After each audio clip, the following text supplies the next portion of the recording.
Hey, up right in a minute. I've got some classic winter motorcycle gauntlets to show you. But first of all, everybody and the dog's hairdresser and the dog's hairdresser's auntie have been asking me why I haven't reviewed the Honda GB350s yet. Now, the simple answer is I've not been able to secure one for a test. As you know, I don't do first impression videos. You can't properly judge a motorcycle in an afternoon or even a one-day ride. I need a bike for a minimum of 1 week, preferably 2 weeks, so I can properly assess it and give an accurate and truthful review on the bike. Which means I've had to go cap in hand to Honda UK and has to be put on the press list. Now, the good news is that they appear to have accepted me. A bike isn't going to be available for me for 1 to 2 months because obviously, having only just got on the list, I'm way down the list. But rest assured, I'm on it, I'm doing my best, and I'll bring that review to you as soon as I possibly can. Now, the other question is, I think some people have been getting a little bit confused about the GB350s, which is the one that's going to be imported into the UK and Europe, and the GB350C, which is a more vintage looking version of this bike, which, as far as I'm aware, is only available in parts of Asia at the moment. I don't honestly think, as it stands, there are any plans to bring it to the UK and Europe, but, you know, never say never. Honda might change their minds. Now, I'm really excited about this bike, firstly because it reminds me of the bikes I rode as a young man. I actually learned to ride or learned to operate a motorcycle using my mate's Honda 250 Super Dream. I mean, really, I should have got a licence and asked his permission first, but there you go. Now, what has piqued my interest even further with this bike since I got hold of the press pack is that Honda do seem to have plans for quite a range of genuine Honda accessories, which was unheard of when I was a lad. You was lucky if you could get a genuine rack for a bike, let alone anything else. And that's put an idea in my head that this just might make a good project bike for this channel. Maybe towards the end of this summer. I mean, it's a very affordable bike. I think the accessories might bankrupt me, but we'll see where we go with it. Let me know what you think in the comments section. Right, moving on. Another item from Goldtop England, purveyor of gentlemen's quality classic motorcycle apparel. Oh, and ladies, of course.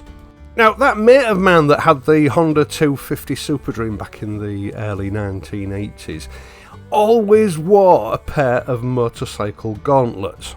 He lived in Hull, but he worked at a pig farm right out in the sticks. I'm not quite sure where it was, but I know it was about a 10-mile journey to work each morning and a 10-mile journey home. And like a lot of us back in those days, he had to ride throughout the winter because his Super Dream was his only form of transport. Now, motorcycle gauntlets had gone out of fashion long before then, but he swore by them. He reckoned that ordinary gloves just weren't up to the job of doing that 10-mile journey in the depths of winter. Gauntlets were the only thing that worked for him. Now, I don't think there were gold top gauntlets. He was far too cheap for that. If I remember correctly, the actual gauntlet part of the glove was made of some sort of PVC, because I remember it all sort of cracked and started to fall apart eventually. I've owned a lot of gold top gloves over the years, but I've never owned a pair of gauntlets until now. Now, I've not actually worn or used these gloves so far for 2 reasons. One reason is I actually received them back in the summer and it was far too warm to be wearing them. The other reason is I wanted to keep them nice for this sort of introduction review, because you are going to see more of these gloves in the future. I'm hoping to use them as winter moves into spring. Now, these gloves do have a CE certification level 1.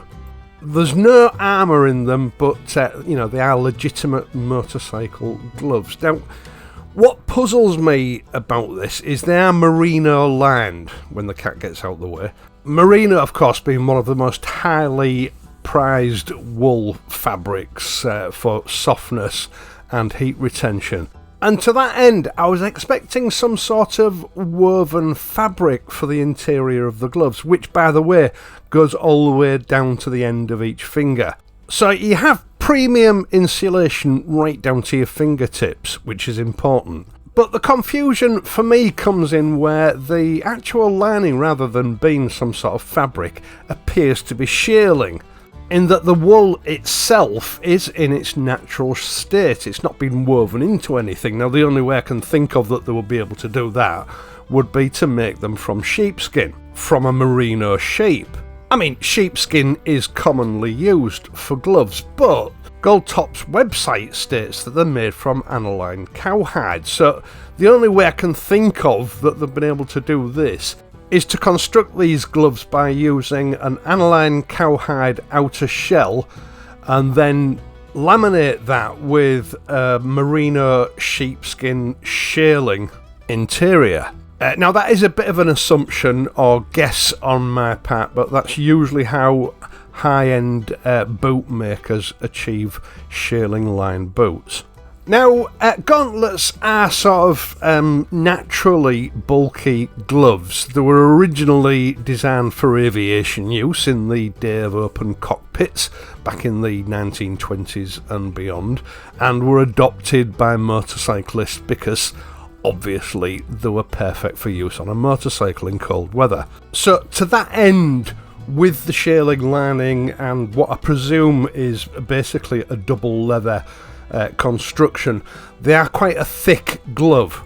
So when it comes to sizing or selecting the right size for you, select your normal size. It will feel tight and stiff initially, but merino wool will mould to the shape of your hand and they will slacken off with use. Now, I'm normally a size large in any glove. I selected a size large and the fit like a glove. Now, the actual gauntlet itself, or cuff, is designed to fit over your motorcycle jacket. So to that end, the actual gauntlet should come about halfway up your forearm. There's a 2-position adjustment strap at the wrist that secures using a press stud, and that's to allow for different thicknesses of jacket cuff. Now, obviously, the way these are designed, they're supposed to be streamlined. They're supposed to direct wind away from your sleeve and stop it from actually going up your jacket sleeve. Both gauntlets are sort of sculpted, if you like, so that there's a more of a flare on the outside of the respective arm that you're wearing it on. Now, this is part of their aviation heritage. I'm not 100% sure of the reason for this, but I presume it's so that the inside doesn't snag on controls and levers, etc., which would obviously be positioned directly in front of the pilot's body. They're a very comfortable glove, designed to make, riding in cold weather just that little bit more pleasant. And just like a lot of quality products that come out of Goldtop's back catalogue, they're a very authentic rendition of our motorcycling history. Perfect for the modern classic motorcycle rider, and I reckon these will go really well with the BSA and the Classic 350. There are 3 colour options for these particular gloves. I'll leave a link in the video description down below to Goldtop's website so you can have a look at them. And I do actually have to pass comment that the price point on these is excellent for the quality and specification of these motorcycle gloves. Right, once again, thank you so much for taking the time to watch this and my other videos, and in doing so helping to support this channel. I really do appreciate it. I'd also appreciate it if you would leave a like and consider subscribing to this channel if you're not already a subscriber. Now, there are other ways you can help me via my Patreon page or via PayPal donations, or you can just use the super thanks button down below. It's not obligatory, but any assistance is much appreciated. I will of course be back next week, so until then, please ride safely and I'll see you soon.